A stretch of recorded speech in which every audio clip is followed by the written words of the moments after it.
I was able to do that was fine, and I was looking for a new challenge. So the Ninja Warrior thing was something that was really challenging that I had seen not many people beat over in Japan at the time. Only like 2 people had beaten it, and I was just ready and raring to go to give it a shot. So it's pretty fun, and even though I haven't made it all the way through and beat it yet, the fact that I've made friends through these competitions, those are the guys that really inspire me to keep coming back each year. Just the connections I make at each of the tryouts. Good question, however, not one of my favorite. My father actually told me I should try out for the show, and I decided that'd be a pretty cool idea, so I did. I started training, and my grandmother had passed away while I was training, and she backed me 100%, thought it was awesome, the coolest thing in the world, and she couldn't wait to see me on TV, and she passed away. So I competed with Japan, and it was a really big thing because I really didn't want to feel like I let her down. And then, sure enough, the next year, after rehab and everything, I was training with my friend, Corey Sarvis. He was my best friend at the time, trained with him every day. And halfway through training, getting ready to do our submission videos, I'm up north, he's down south. I get a call that he had passed away in a drowning accident. So, both years, I've had kind of I look at it as ammunition. I use that to help push me further. I remember, I say willpower is a big thing.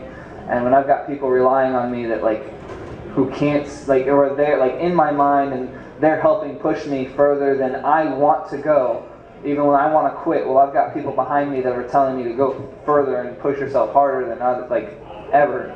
That's it's good ammunition to have, and even with the years to come, I'm gonna try to do my best for them as well, and everyone who supports me and follows me and believes in me. I thank you all for that. But you guys are what continue to push me.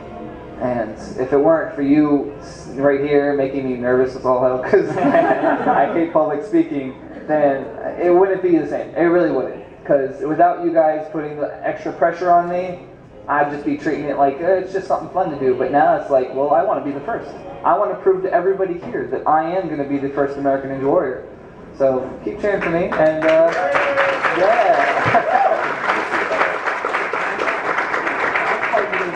I'll knock you out like Brian Orozco. I just couldn't do it.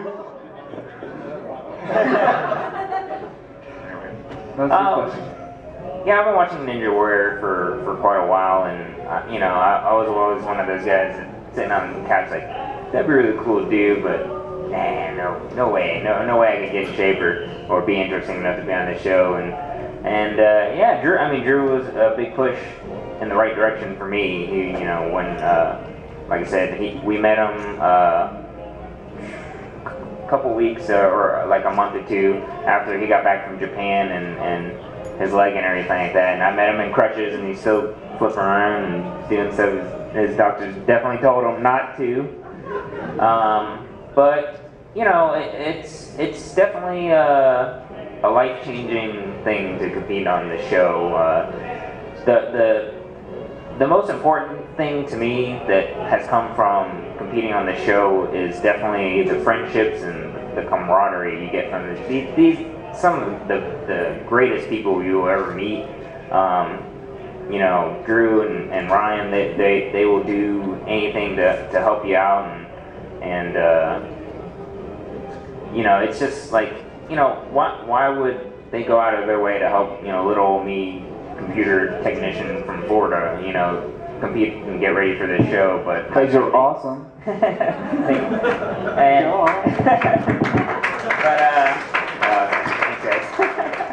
But like I said, it's just the people you meet from competing in the show, or just even being at the event, is definitely super life-changing, and just it brings, I don't know, it makes me real happy inside. Just these guys are some of the most fantastic, awesome people you will ever meet. So that's why I do it. So. And I got into it because obviously I watched Ninja Warrior for a long time, and I always enjoyed it. And I saw that there were Americans that got sent. I never knew how to get on. It's TV, it's too hard to get on, just never crossed my mind. And then all of a sudden, after American Ninja Warrior 3 happened, and I saw, hey, American Ninja Warrior 4, we're going to start having video submissions at this time. I'm like, turned to one of my friends, we're going to do this. Why not? You know what I mean? I didn't think I was ready at the time, but that didn't matter. We're going to do this. We're going to train, we're going to make a video, we're going to go. And that was it. I just believed I could do it. I went, I was on TV, I met some of the greatest people, just like Adrian said. I mean, these guys are the awesomest guys in the world. I met Drew because I started training for Ninja Warrior. I saw he was coming to Florida to do some training sessions, and literally just signed up, helped him out. We trained, and it was awesome.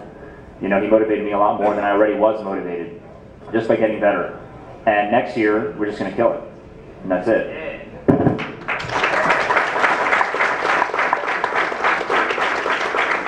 Next question.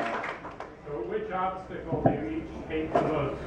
Quad steps, because that's where I fell. And that's where they made me sit for 10 minutes gathering energy for the spirit bomb and not telling me anything. So quad steps, that's what I hate.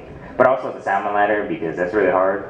But I'm getting a lot of practice on it, so hopefully if I actually do get to that part, I can do it. So. I hate all trampolines. All of them. Oh man, trampoline! But I must say I have started fighting them, so now they're afraid of me, so we're good.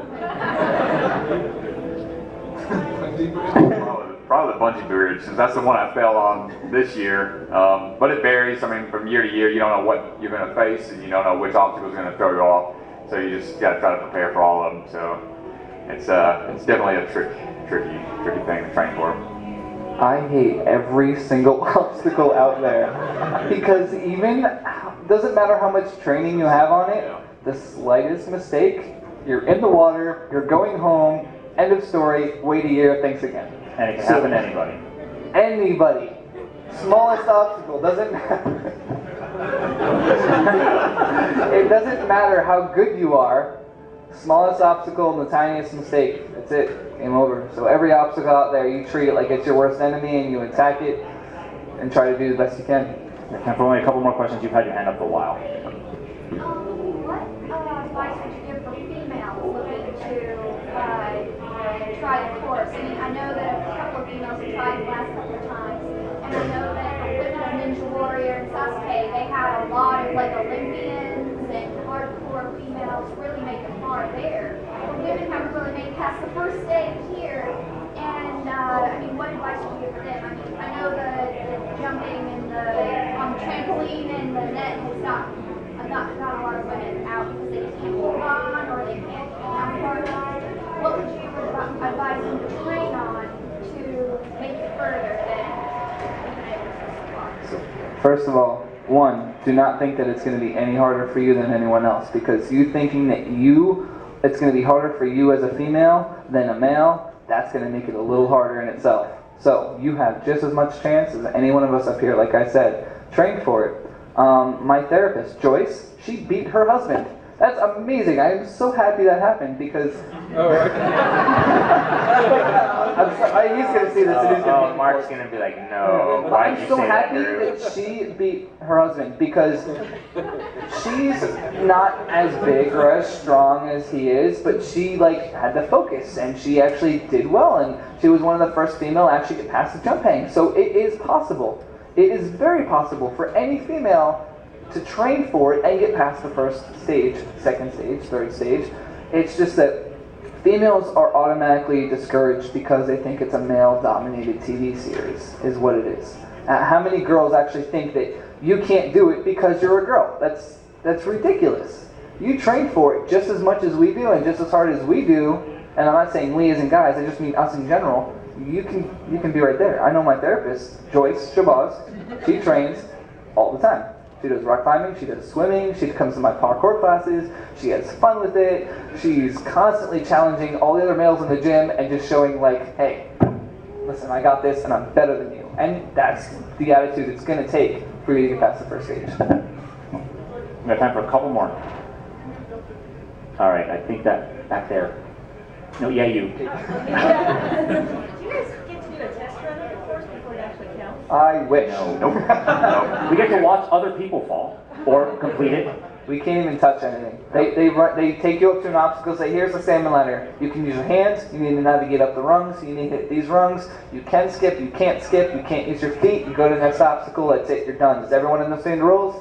I do. Yes, I do, I understand the rules. Next and then obstacle. they film you doing that, so for legal purposes. You can't touch any obstacle, you can only stand on the sidelines, you can't go up to it, you can't feel it, nothing. You can look at it and that's about it.